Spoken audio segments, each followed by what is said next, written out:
Hi there, welcome to the latest episode of my 10-minute moan, and in this episode we look at yet another massive split in the SNP where the civil war seems to have been stepped up a level. Now, what's happened? Ewing, who's one of the backbenchers, ex-cabinet minister, is going to field a series of questions today at Westminster, the written questions, and they've already become public. The Herald have ran the story with the headline, Ewing calls for Hamilton evidence to be made public after FOI defeat. I'll show some clips of that on the video, and I'll put a link in the descriptions to the Herald's article so you can read the bits that I've not covered. Basically, what's happened here, just to give you a very short 30-second catch-up for those who aren't aware of it, most of you will be. About 4 or 5 years ago, the SNP government received complaints from civil servants about the behaviour of Alex Salmond in a sexual manner. They dealt with that. The case was then taken up by the police, who had a criminal case, which Alex Salmond was not found guilty of any of the allegations. And then there was reports about how bad the actual first investigation at the government was handled. And, excuse me, there was questions raised about Nicola Sturgeon breaking the ministerial code, having lied to Parliament. And there was certain inquiries found that she had done that, and then, miraculously, the SNP started an independent inquiry into the matter, which was handled by an Irish judge, Hamilton, who was actually the SNP's advisor. His findings, surprisingly, were different to everybody else in the world, and there was an FOI request done, and the FOI request was responded with lots of retractions. Took them a lot of time to get anywhere. Eventually had to take the whole case to the Court of Sessions, where the Court of Sessions agreed that the documents were too heavily redacted, and to this date we've still not had any unredacted or less retracted copies of the findings from this judge, Irish judge, Mr. Hamilton. So that's sort of where we're up to, and the SNP seem to be sort of blocking any requests to have a less edited version made public. So what Mr. Ewings is trying to do, he's trying to make these findings public. Now, the story goes, an SNP MSP has called on ministers to publish secret evidence given to James Hamilton's probe into whether Nicola Sturgeon broke the ministerial code in dealings with Alex Salmond. Former Cabinet Secretary Fergus Ewing has tabled written parliamentary questions which also demand the key details which were redacted in Mr. Hamilton's report to be put in the public domain. Tabling the questions today, Mr. Ewings claims that the extraordinary level of redaction was designed to cover up the gravest misdeeds at the heart of Sturgeon's administration. That is massive. He is claiming that his own party had misdeeds, and he's pointing the finger squarely at Nicola Sturgeon. There appears to be a massive split with Sturgeon and Youssef and Swinney and all these people on one side, and a load of people and gathering numbers, which was led by Kate Forbes at the COVID inquiry, who are not happy with the current or previous administration. However, the Scottish Government maintains legal orders were made to protect the identities of people who had made complaints about Mr. Salmond, and redactions were kept to a minimum. Now that, to be fair, sounds fair to me, unless there was anything untoward about their allegations. But, in a normal case where somebody's made allegations and they want to remain anonymous, that seems perfectly fair to me. However, I'm not sure that's all the redactions are doing is hiding people's identity. What they're actually saying has been hidden as well. Mr. Hamilton's findings were published in March 2021 and concluded that Miss Sturgeon did not breach the code which sets the standard for ministerial conduct. Now, I covered this in a previous video. Although it did actually say those words, he wasn't completely happy with what went on at that investigation. The first one, the Scottish Government one, which dealt with the initial complaints of misconduct by Alex Salmond. In the letter accompanying the documents, the Irish lawyer, who is the Scottish Government's advisor on ministerial code, handy that, eh? Mr. Hamilton, pictured below, wrote, I am deeply frustrated that applicable court orders will have the effect of preventing the full publication of a report which fulfills my remit, which I believe it would be in the public interest to publish. This is a guy, the judge, in his report, this independent report, he's even admitting at the time that he knows fine well that stuff will be retracted, but he thinks it should be in the public interest to publish these things.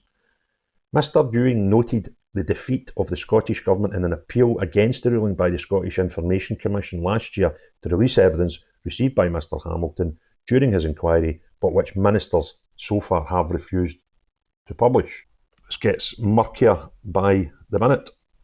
Judges at the Court of Session later issued a scathing assessment of the government's case. This was when the guy who had ordered the FOI request went to the Court of Sessions to ask for an unretracted response. They argued that ministers were trying to construct a technical barrier in a way that would defeat the object of open and transparent government.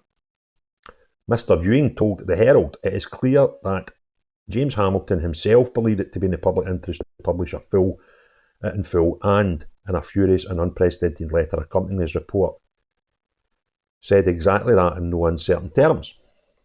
Yet the Scottish Government are still fighting against it."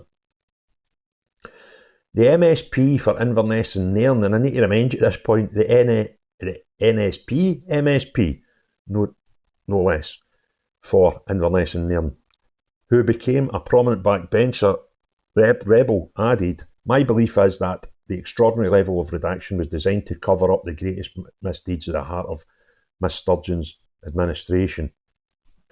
One way forward would be for the government to immediately drop its opposition to the publication of Hamilton's evidence, which has already seen them humiliated in the Court of Session at the public cost of hundreds of thousands of pounds. Then the unredacted Hamilton report should be handed over to the Scottish Information Commissioner and the redactions justified line by line. If the unredacted report points to any criminality on the part of any individuals, then that can be reported to the police and justice can take its course. In addition, if it transpires there was any political interference in the redaction process, then proper procedures must apply." Now, the big, massive paragraph in that bit of the Herald piece is that if any individual has hit any criminality, should be reported to police. Now, let's not be stupid here. Let's look at reality. This is a man who's an SNP who's obviously not happy with the SNP, and he is suggesting that if criminality has arisen, then people should face charges. We are not going to be stupid and naive enough to believe that the MSP for Inverness and Nairn doesn't already know what's been retracted. If there was nothing other than hiding people's names to protect those who were potential victims, this man would not be doing what he's doing just now. He knows fine well what is being retracted, and he is suggesting that if any criminality on the part of any individual, then that could be reported to the police.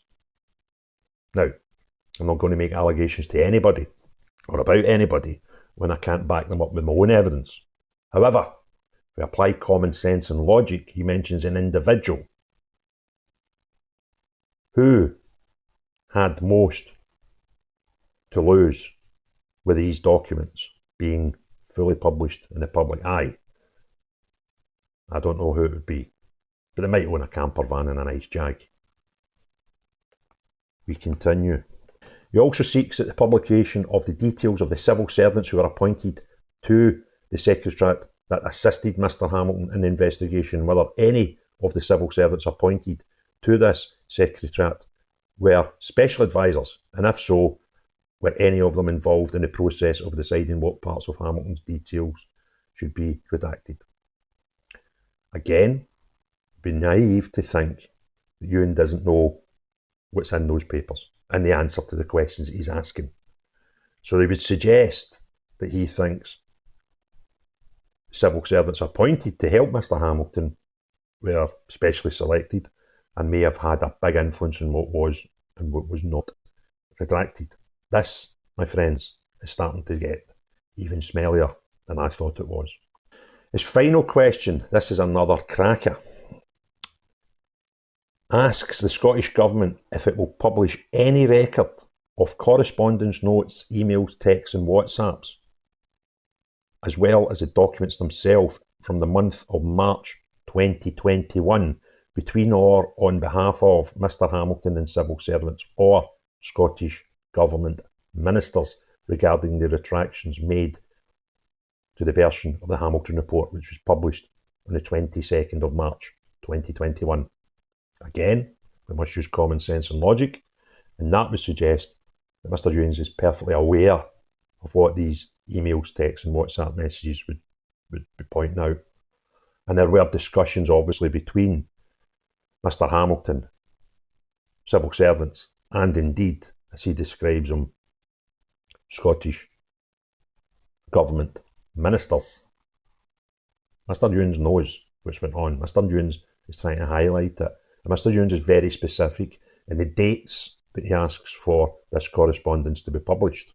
Because I suggest that Mr Ewings knows exactly the information that would uncover. Now, the Scottish Government launched an inquiry into complaints. Mr Salmond took the Scottish Government to court over the probe, with the Government admitting defeat and conceding the application of a new process set up to investigate had been unlawful.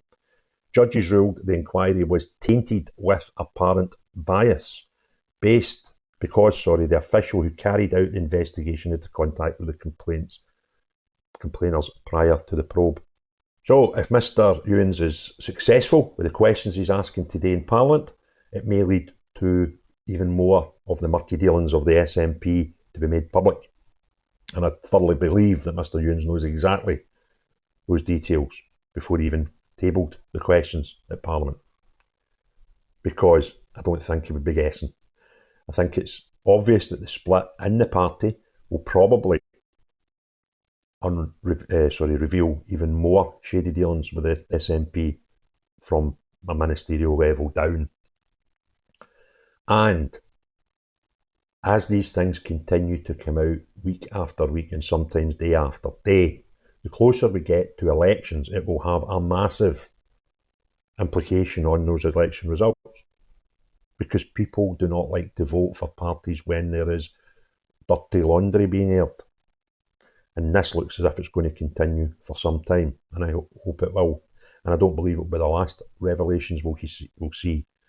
And the only stories we'll see about the SNP over the coming weeks and months.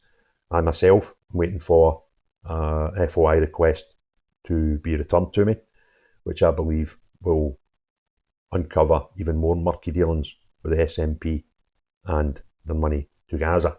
And I thank everybody who's helped me with this story up until this point, and I look forward to covering Mr Ewings' questions and the answers he gets to these questions going forward.